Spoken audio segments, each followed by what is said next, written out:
Team ఉంటారు. ఏమేమి equipment use చేస్తారని చెప్పేసి తనతోని అడిగి తెలుసుకుందాం. హలో అండి. సో, ఇప్పుడు ఫ్లడ్స్ గానీ, ఫైర్ యాక్సిడెంట్ అయినప్పుడు గానీ, మీ టీమ్ ఎట్లా వర్క్ చేస్తది? ఆ ప్రాసెస్ గురించి చెప్పండి.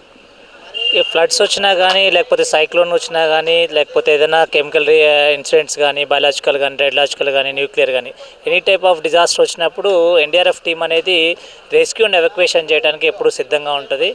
ఇన్ కేస్ అది ఫారెస్ట్ ఫైర్ అయినా కూడా ఎన్డీఆర్ఎఫ్ టీమ్ అనేది రెస్పాండ్ అవ్వడానికి ట్రైన్డ్ పర్సనల్స్ ఉంటారు. అదేవిధంగా అండర్ వాటర్లో ఉన్నప్పుడు కూడా విక్టిమ్స్ని రెస్క్యూ చేయడం కోసం అండర్ వాటర్ ట్రైనింగ్ తీసుకున్న రెస్క్యూర్స్ ఉంటారు. అదేవిధంగా బోట్ హ్యాండ్లింగ్ చేయడానికి అందరూ కూడా ట్రైన్డ్ అయి ఉంటారు. అదేవిధంగా ఫస్ట్ ఎయిడ్ మోస్ట్లీ ఏంటంటే ఫస్ట్ ఎయిడ్ చేయడానికి కూడా ఇక్కడ రెస్క్యూర్స్ అందరూ కూడా well trained first aid qualified ఉంటారు. ఇన్ కేస్ విక్టిమ్ని మనం సేవ్ చేయడం, రెస్క్యూ చేయడం ఎంత ఇంపార్టెంటో అదేవిధంగా విక్టిమ్ని స్టెబిలైజ్ చేయడం కూడా, ఇది ఫస్ట్ ఎయిడ్ ఇచ్చి స్టెబిలైజ్ చేయడం కూడా ఇంపార్టెంట్. సో దాంట్లో భాగంగా ఎన్డీఆర్ఎఫ్ రెస్క్యూ చేస్తూనే అదేవిధంగా ఫస్ట్ ఎయిడ్ చేయడానికి కూడా వెల్ స్కిల్డ్ పర్సన్స్ ఇందులో రెస్క్యూ చేసి ఎన్డీఆర్ఎఫ్ టీం అందరూ కూడా ఉంటారు. ముఖ్యంగా అంటే ఫస్ట్ ఏ ఇన్సిడెంట్ అయినా కానీ ఫస్ట్ ఎన్డీఆర్ఎఫ్ టీమ్‌కు వస్తుందా ఇన్ఫర్మేషన్ కాల్ గానీ? ఎప్పుడైనా ఇన్సిడెంట్ జరిగినప్పుడు ఇన్సిడెంట్ యొక్క పరిణామం ఎంత దాన్ని తీసుకొని అది ఇక్కడ కలెక్టర్ కానీ లేకపోతే అక్కడ ఉన్న సివిల్ అడ్మినిస్ట్రేషన్ కంట్రోల్ రూమ్కి, ఎన్డీఆర్ఎఫ్ కంట్రోల్ రూమ్కి మెసేజ్ ఇవ్వడం జరుగుతుంది. త్రూ మాకు కమాండెంట్ సార్ ఆదేశాల ప్రకారం టీమ్స్ డిప్లాయ్ అవ్వడం జరుగుతూ ఉంటుంది. ఎక్కడైతే ఇన్సిడెంట్ జరిగిందో ఇన్సిడెంట్ ప్లేస్కి మా కంట్రోల్ రూమ్కి మెసేజ్ వస్తే కంట్రోల్ రూమ్ నుంచి త్రూ మేము డిస్ట్రిబ్యూట్ అయ్యి టీమ్స్ అందరూ కూడా ఆపరేషన్ సైట్కి రీచ్ అవ్వడం జరుగుతుంది. ఇప్పటివరకు కన్‌స్ట్రక్షన్ సంబంధించి, బిల్డింగ్ సంబంధించి ఇన్సిడెంట్స్ కావచ్చు, ఫైర్ యాక్సిడెంట్ కావచ్చు, ఈ సంఘటన జరిగినప్పుడు ముందుగా ఎంతసేపు టైం పడుతుంది మీకు డిస్టెన్స్‌ని బట్టి? ఓకే, ఇక్కడ any type of disaster, building collapse అయినా కానీ లేకపోతే ఫ్లడ్స్ అయినా కానీ ఇది డిపెండ్ ఆన్ డిస్టెన్స్ అనమాట. సో మోస్ట్లీ మా టీం ఎప్పుడు కూడా అలర్ట్ టీం రెడీగా ఉంటుంది.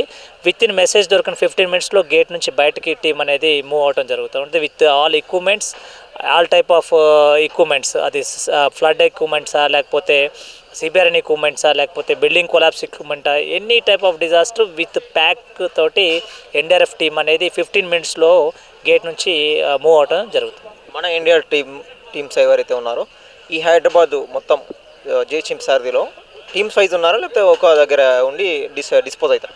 ఇక్కడ మనకి అంతకుముందు షేక్పేట్లో ఉండేది మన ఎన్డీఆర్ఎఫ్ టీమ్. ఇప్పుడు ప్రజెంట్ అంబర్పేటకి షిఫ్ట్ అయ్యారు. సో అంబర్పేటలో టీం ఉంటుంది అనమాట. ఒక 100 మెంబర్స్ ఒక రీజనల్ రెస్పాన్స్ సెంటర్గా ఉండి ఒక ఆర్ఆర్సీ హైదరాబాద్.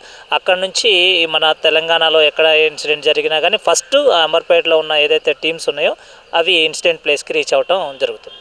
ముఖ్యంగా ఈ ప్రమాదాలు జరిగినప్పుడు ఉపయోగించే ఎక్విప్మెంట్స్ గురించి చెప్పండి. మీరు ఉపయోగించేది ఎక్కువ శాతం మన ఆంధ్ర కానీ, తెలంగాణ కానీ, కర్ణాటక కానీ ఎక్కువ మన ఈ బెటాలియన్ ఏదైతే ఎన్డీఆర్ఎఫ్ బెటాలియన్ 10వ నెంబర్ ఉందో అది ఆంధ్ర, తెలంగాణ, కర్ణాటక ఈ 3 స్టేట్లని ఏఓఆర్ అనేది ఏరియా ఆఫ్ రెస్పాన్సిబిలిటీ. ఈ 3 స్టేట్లకి 10 battalion Vijayawada head quarter. So ఇక్కడ ఎక్కువ శాతం మన ఈ 3 స్టేట్లు ఏవైతే ఉన్నాయో ఎక్కువ శాతం ఫ్లడ్ వచ్చే వాతావరణం ఎక్కువ మనకి చూస్తూ ఉంటాం. కోస్టల్ ఏరియాస్ కాబట్టి ఎక్కువ శాతం ఆంధ్రప్రదేశ్లో కానీ ఇక్కడ మనకి అర్బన్ ఫ్లడ్స్, హైదరాబాద్ సిటీస్లో అర్బన్ ఫ్లడ్స్ రావడం అనేది మనం ఎక్కువ ఫేస్ చేస్తున్న ప్రాబ్లమ్స్ డిజాస్టర్లో. సో దానికి అనుగుణంగానే రెస్క్యూ ఆపరేషన్ చేయడం జరుగుతుంది. ముఖ్యంగా మనకి టీము ఎంతమంది వర్క్ చేస్తూ ఉంటారు?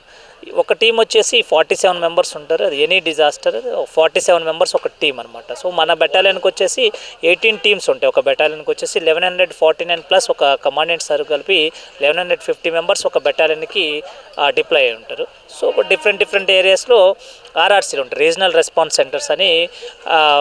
ఏదైతే స్టేట్లు ఉన్నాయో స్టేట్లకి ఎక్కడైతే మనకి మెయిన్ హెడ్ క్వార్టర్ పెట్టుకోవాలో విజయవాడ హెడ్ క్వార్టర్ పెట్టుకొని తెలంగాణ వచ్చేసి హైదరాబాద్లో, అదే ఆంధ్రప్రదేశ్లో వచ్చేసి విశాఖపట్నంలో, అదే కర్ణాటకలో వచ్చేసి బెంగళూరులో రీజనల్ రెస్పాన్స్ సెంటర్స్ ఉన్నాయి. ఆ టైంలో స్పీడ్గా రియాక్ట్ అయిన తర్వాత మ్యాన్ పవర్ సరిపోకపోతే హెడ్ క్వార్టర్ నుంచి రెస్క్యూర్స్ అనేది టీమ్స్ డిస్ట్రిబ్యూషన్ జరుగుతుంది. చిన్న అంటే డిస్టిక్లలో కూడా ఇక్కడ నుంచి వెళ్ళడం జరుగుతుందో అక్కడ వరకు టీమ్స్ ఉంటారు? ఈ నియరెస్ట్ ఏదైతే ఉందో ఇప్పుడు రీజనల్ రెస్పాన్స్ సెంటరా లేకపోతే హెడ్ క్వార్టరా లేకపోతే ఏంటనేది నియరెస్ట్ ఏదైతే ఇన్సిడెంట్ సైట్కి నియరెస్ట్ ఏదైతే ఉందో టీము ఆ టీం ముందు అప్రోచ్ అయ్యి అక్కడ ఆపరేషన్ స్టార్ట్ చేస్తుంది. మ్యాన్ పవర్కి షార్టేజ్ ఒకవేళ ఉండి ఇన్సిడెంట్ పెద్దదైతే ఆటోమేటిక్గా అన్ని చోట్ల నుంచి కూడా టీమ్స్ అనేది అక్కడ నుంచి మూవ్ అవడం జరుగుతుంది ఇన్సిడెంట్కి. ముఖ్యంగా ఈ రెస్క్యూను ఆపరేషన్ చేసేటప్పుడు లేటెస్ట్ మిషన్స్ ఏమైనా వచ్చాయంటే అప్డేటెడ్ వర్షన్ ఈజీగా వర్క్ అవ్వడానికి? ఎక్విప్మెంట్స్ గురించి అడిగితే ఎక్విప్మెంట్స్ మనం చూసినట్లయితే అంతకుముందు ఉన్న ఎక్విప్మెంట్స్ ఇప్పుడు కొంచెం మోడిఫై వచ్చినాయి. అంతకుముందు మనకి ఫ్యూల్ తోటి నడిచే ఎక్విప్మెంట్స్ ఉండే వాటి వల్ల ఏమవుతుందంటే కొన్ని ఎక్విప్మెంట్స్ ఈ వింటర్ సీజన్లో స్టార్ట్ అవ్వకపోవడం లాంటి కొన్ని ప్రాబ్లం ఫేస్ చేయడం జరిగింది. సో బ్యాటరీ ఆపరేటెడ్ ఎక్విప్మెంట్స్ రావడం జరిగింది.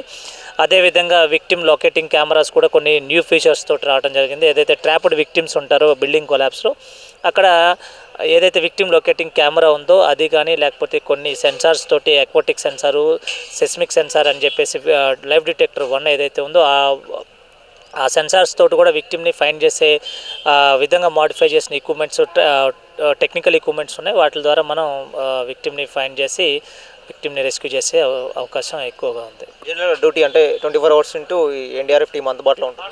ఎప్పుడు 24/7 ఎక్కువ టీమ్స్ వైజ్ ఎప్పుడు కూడా రెడీగా ఉంటుంది.